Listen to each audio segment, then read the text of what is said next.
Welcome to the Deep Dive. We're your shortcut to understanding, well, the sometimes confusing rules shaping business today. Uh-huh. And if you own a gym, maybe a wellness center, or honestly, even if you just use one that mixes fitness with things like nutrition advice, Yeah. then you really need to listen up. There's a major European Court of Justice ruling the ECJ that could fundamentally change how these places operate, or at least how they bill. Absolutely. We're diving deep into exactly when health services, the ones provided in a fitness setting, stop being VAT exempt and bang, suddenly become taxable. Right. It sounds niche maybe, but the implications are huge across the EU. It's a classic case, really. Regulatory clarity kind of emerging from commercial, well, maybe chaos is too strong, but certainly confusion. So what's our mission today? Okay, we're going to unpack ECJ Case C-58119. That's the Frenetikexito ruling. Okay. We want to pull out the practical guidelines from the, let's be honest, pretty dense EU VAT Directive. Specifically Article 132, right? The medical exemption stuff. Exactly. We need to get clear on what counts as actual medical care versus just general health advice.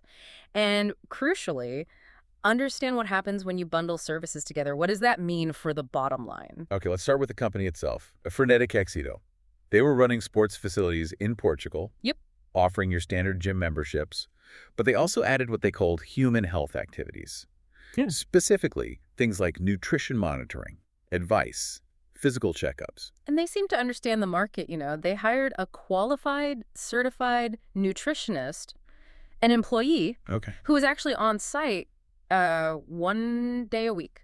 Now, because this person was a certified professional for Frenetikexito, well, they took a bit of a gamble. How so? They treated those nutrition services as VAT exempt. They figured, hey, qualified professional sounds like medical or paramedical care. All right, so no VAT charged on that bit. But here's where the business model gets tricky, isn't it? It's always in the details. Always. They sold package deals. Yeah. Fitness plus nutrition monitoring. But the catch was... The billing. That was the first red flag. Customers got an invoice, and the nutrition monitoring was a separate line item. Okay, fine. Yeah. But they paid for it whether they actually showed up for the consultation or not. It was part of the package price structure. Pay whether you use it. Exactly. And it could also be bought separately, even by non-members. That's important, too. So Portuguese tax inspectors come along, auditing 2014 and 2015. And they spot this. They see lots of people paying for nutrition advice, but, well, not actually using it, or using it very little. So what do they conclude from that? Their initial thought was structural. They said, look, people are mainly here for the gym. This nutrition thing, since it's often unused, must just be ancillary, secondary, an add-on. The ancillary argument. So if the main service, the gym, is taxed... Then the ancillary service just inherits the same tax treatment. It gets taxed too. And that ancillary label is what blew up the whole thing. Pretty much. That led directly to the tax assessment. Over 13,000 euros plus interest. Wow, 13 grand. For a smaller gym, that could be painful. Definitely. And that's why it didn't just stop there. It went up through the courts. Right. So the National Court, the Tax Arbitration Tribunal in Portugal, they needed the ECJ's help on two key questions. Yeah. First, was this nutrition service really ancillary, just a sidekick to the fitness? Or was it independent, its own distinct thing? Okay. And the second question. This one gets into the weeds of service delivery. For that VAT exemption Article 132(1)(c) to even potentially apply, does the service have to be actually used by the customer? Or is it enough that it's just made available? Okay, two big questions. Let's tackle the exemption first. That's Article 132(1)(c) of the VAT Directive you mentioned. The provision of medical care and the exercise of the medical and paramedical professions. Yeah, right. And the first thing to remember, always, with VAT exemptions in the EU, they are interpreted strictly. Strictly? Why so strict? Isn't healthcare a public good? It is, but exemptions distort the market if applied too broadly.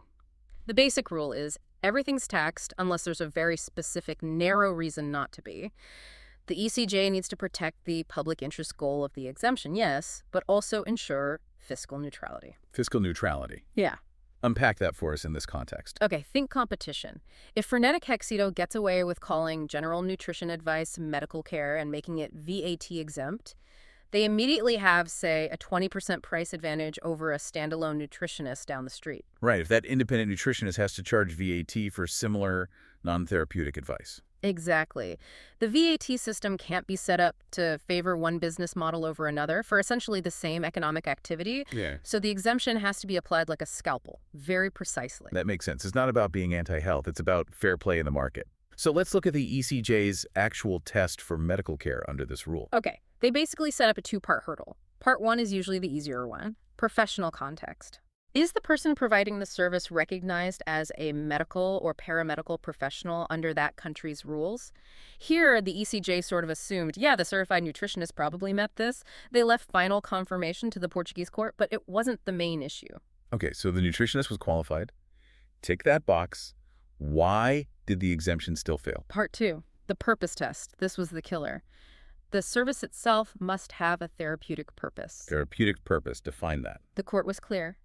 Medical care for VAT exemption purposes means services aimed at diagnosing, treating, or curing specific diseases or health disorders, or protecting, maintaining, restoring health in direct connection with a specific ailment. Okay, but this is where it feels a bit counterintuitive, doesn't it? Isn't advising someone on diet to, say, prevent obesity or high blood pressure, isn't that about maintaining health? Isn't the gym itself preventative? That's exactly the tension the court had to resolve. They absolutely acknowledged that, yes, nutrition advice in a gym setting can help prevent things like obesity, heart disease, generally improve health. But that general preventative aspect, that broad wellness focus, that's not enough for the Article 132 exemption. It lacks the necessary therapeutic link to a specific condition being treated or diagnosed. So what would have qualified it? Give me an example. Okay, imagine a customer comes in with the doctor's note saying, this person has type 2 diabetes, needs nutritional counseling for managing it, and the nutritionist provides tailored advice specifically for that diagnosed condition. Ah, okay. Then you have a clear therapeutic purpose linked to treatment. The exemption would likely stick. But Frenetikexito was offering this service generally to anyone who bought the package, regardless of whether they had a diagnosed medical need. So it's just general get healthier advice. Pretty much. General wellness, maybe aesthetics, weight loss for non-medical reasons. And the court said that's not medical care in the specific narrow sense needed for the VAT exemption. Wow. So even with a certified pro, the nature of the advice makes it taxable if it's just generally preventative or for fitness enhancement. Precisely. It failed the purpose test. And because the service itself was deemed inherently taxable, that second question the national court asked about whether it needed to be used or just available kind of became moot. How so? Well, if a service is taxable from the get-go, you pay VAT on it if the customer paid for it, regardless of whether they actually used it. The usage issue only really mattered if the service could have been exempt in the first place. Got it. Okay, that seals the fate of the exemption argument. But let's circle back to that other point the tax inspectors raised early on, the bundling issue. Single supply or multiple supplies? Right. Even if the nutrition service is taxable, how do you calculate the tax? Do you lump it in with the presumably taxed gym membership or treat it separately? And the general rule is? The general rule, the starting point, is that each supply is distinct and independent. You look at it from the average consumer's perspective. Are they buying one main thing with an add-on or two separate things? Exactly. The courts want to avoid businesses artificially splitting things up or, conversely, artificially bundling a high-tax item with a low-tax or exempt item to mess with the final VAT bill. Okay, like your example earlier. Buy a taxed car, get free floor mats. The mats are ancillary, just helping you enjoy the car. Perfect example. But if the car dealer also sells you, say, a fancy, separately priced roof box, that's likely an independent supply.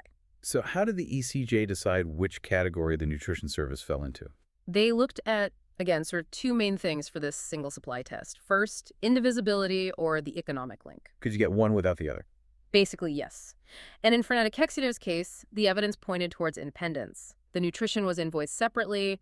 Non-members could buy it. You didn't have to buy the gym membership to get the nutrition advice. Okay, that leans towards separate. What was the second factor? The ancillary status test. Is the nutrition service just a way to better enjoy the main thing, the gym, or is it an end in itself for the consumer? The tax folks argued it was just to make the gym better. Right. They did. But the ECJ, looking at the evidence, disagreed quite strongly. What evidence swayed them? Two key things. First, a purpose again. They said dietary monitoring has a health and aesthetic one, which is distinct from the main sporting purpose of the gym membership. For some people, the nutrition advice is the main goal, or at least a very important separate goal. Okay, different goals.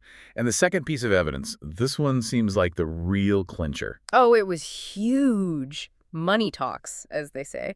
The Advocate General, whose opinion often guides the court, pointed out that the nutrition advice accounted for, get this, 40% of the total monthly fee for the combined package. 40%? 40%. You just cannot argue that something making up nearly half the price is merely ancillary or marginal. It clearly had significant independent economic value in the eyes of the consumer paying for that package. Yeah, 40% isn't a floor mat. That's practically another engine.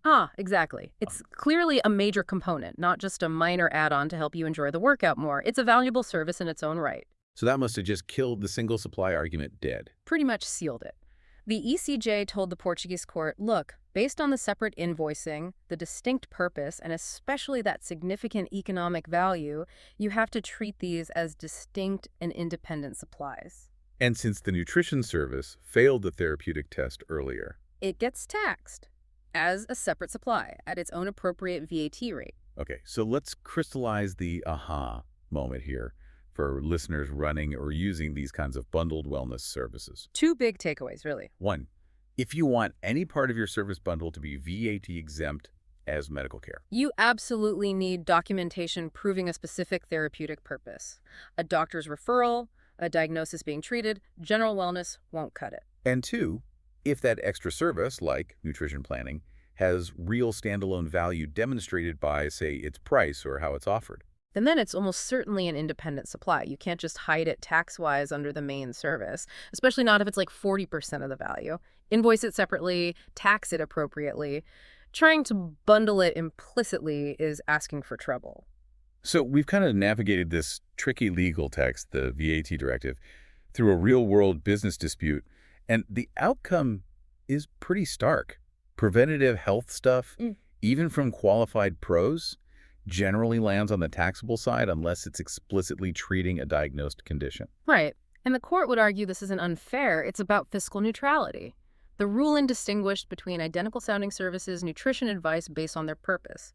Therapeutic advice serves a different consumer need than general wellness advice, so taxing them differently is consistent with the law's goal of not distorting competition. Okay, that distinction makes sense legally, even if it feels a bit tough on preventative health promotion sometimes. So here's a final thought for you, our listener, to maybe chew on.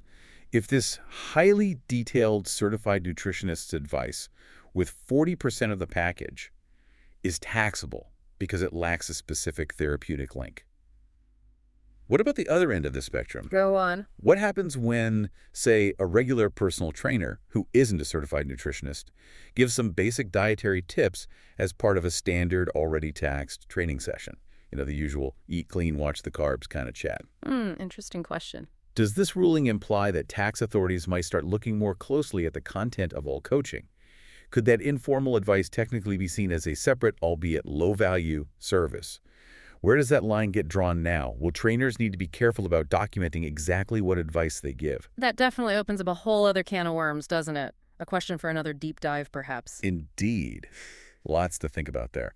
Thank you for joining us on The Deep Dive. We'll see you next time.